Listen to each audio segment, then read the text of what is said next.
Our next two speakers will speak to the success of the Youth Ambassador and Rising Leaders programs. They will speak to their experience living with Tourette Syndrome.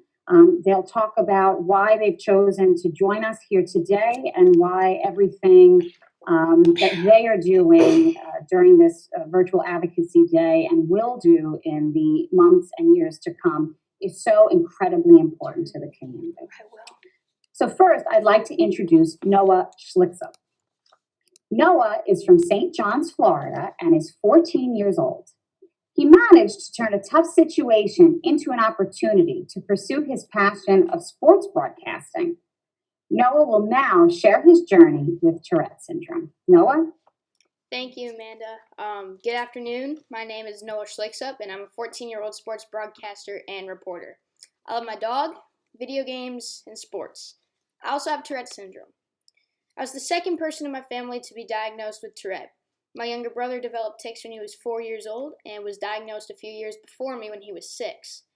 I was diagnosed with Tourette when I was 11, after having motor and vocal tics since I was 8 years old. Elementary school for me was weird. In second grade, I started to develop these strange movements I couldn't control.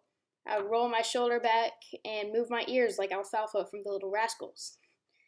I also had some facial tics and would sniff and clear my throat a lot. Given my brother's diagnosis, when my tics didn't go away, my parents knew what it was. Co-occurring conditions like ADHD, learning disabilities, and anxiety often go along with Tourette syndrome. For me, it started with OCD, also known as obsessive-compulsive disorder. I'd always been particular about the way I did things. I had to check the locks each night before I went to bed. I made sure the garage door was closed and the cars were locked. And if I didn't do these things, I couldn't sleep. If a letter, number, or sentence didn't look right, I'd have to erase it and write it again. I didn't enjoy that part for a number of reasons, especially since my backyard baseball games would have to have a rain delay due to the extended time that took for me to do my homework. I also have an anxiety disorder, which causes me to be more anxious than kids my age. It also makes it pretty hard to make friends. I feel like in my brain, my OCD and anxiety are really good friends because whenever there are kids my age around, they always team up to cause a lot of stress and anxiety, resulting in my big fear of being judged, rejected, or made fun of.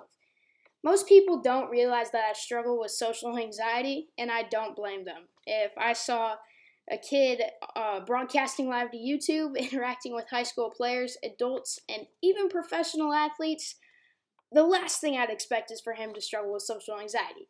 But I do, and it's had a major effect on my social life. Though school wasn't hard for me, I struggled with a writing disability called dysgraphia. From an early age, people pointed out that I held my pencil with an awkward grip. But holding it any other way gives me a strange feeling in between my fingers. Writing became a big issue in 5th grade. My science teacher refused to believe me when I said it hurt my hand after only writing a couple sentences with pencil. I also had a difficulty with the amount of writing required in language arts and writing out math problems. I'd always been a good student, but my grades fell to C's. My math teachers made comments on my assignments saying I needed to write more, but I couldn't because my hand hurt too much.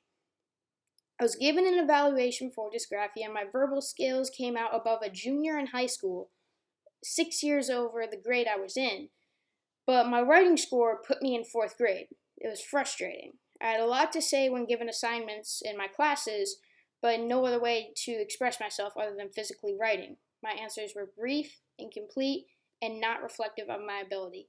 My brother and I both struggled at school, and sadly, the administrators and teachers at our elementary school did not understand Tourette syndrome and the common co-occurring conditions that accompany it. Our parents spent many hours in meetings trying to educate them about Tourette's and its other co-occurring conditions, but they wouldn't listen. I was denied a 504 plan that would have included accommodations to help with writing, reducing stress and anxiety, and breaks to help with my tics. Eventually, we left our public school and were homeschooled. After a few years, I decided to give junior high a shot, but struggled to make many friends. One fall day I had a tic attack in class. I want you to imagine being me in this situation, sitting in the middle of class taking a test, and suddenly you get a weird feeling in your stomach. It rises and it feels like there's something in your throat. You try as hard as you can to suppress it, keep it in, make it go away. But the only way you can do that is to squeak loudly. You fight, but you lose, and you squeak. Now, you're nervous, and you do it again. The feeling's back, and you can't stop it. And you find yourself sitting helplessly in the middle of class, ticking, squeaking. Kids are giggling, looking at you, wondering why you're doing this. Did I mention this is first period? That was a tough day. As I walked the halls, I felt I was looked at like an alien. After that day, I became very depressed and grappled with thoughts of self-harm. After only 3 months, I resumed homeschooling so I could stabilize and focus on my mental health. I had always had a passion for sports and broadcasting and really needed an activity to keep me busy. I asked our district's athletic director if I could broadcast the games for the upcoming basketball season, and he said yes. That's how I found myself broadcasting girls' and boys' high school basketball games. They embraced me, and the experience got me out of that dark spot in my life. A local TV news reporter learned about my broadcasting and asked if he could interview me. He put together a great story about my journey with Tourette and my love of broadcasting. After they ran the story, it started to widely circulate. I caught the attention of many teams from my area, and they invited me to broadcast a game for their team. Shortly after the story ran, I moved from Iowa to Florida, but I intended to come back and take teams like the Iowa Cubs and other local minor league teams up on their offer.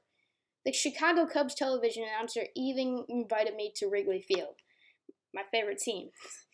But then COVID hit and all those opportunities came to a halt. I rebounded by pursuing interviews and created a YouTube channel called Schlick Sports to post them. I've conducted interviews with college and professional athletes, broadcasters, and coaches. I've even had the chance to talk with two of my heroes, now former Cubs broadcaster Len Casper and the best U.S. goalkeeper in history, Tim Howard, who also has Tourette. I interviewed Olympic gold medal swimmer Anthony Irvin, who has Tourette too. I'm still homeschooled, so I'm able to spend time building my sports media business. After I finish my schoolwork, I often escape to my room to work on pursuing interviews and preparing for them. Most days, I spend the afternoons emailing or talking on the phone with communications directors at colleges or professional sports team organizations. That's how I landed my most watched interviews. In November, I interviewed Heisman Trophy frontrunner Mac Jones. I was able to do a follow-up interview with him in January after Alabama won the national championship and he declared for the NFL draft. Those interviews have been viewed nearly 5,000 times. The school district where I currently live has given me the opportunity to broadcast high school athletics. I was able to cover nearly every home football and basketball game this season, and I've just begun calling play-by-play for the baseball season. I'm excited to have the opportunity to do what I love and gain all this experience. My dream is to become a professional sports broadcaster. Though I have many struggles with anxiety, depression, OCD, and my tics, I will not let it stop me from pursuing my dreams. I became a youth ambassador for the Tourette Association this year, and I hope to continue to spread awareness about Tourette and its effect on people like me and my brother. Thank you. Thank you.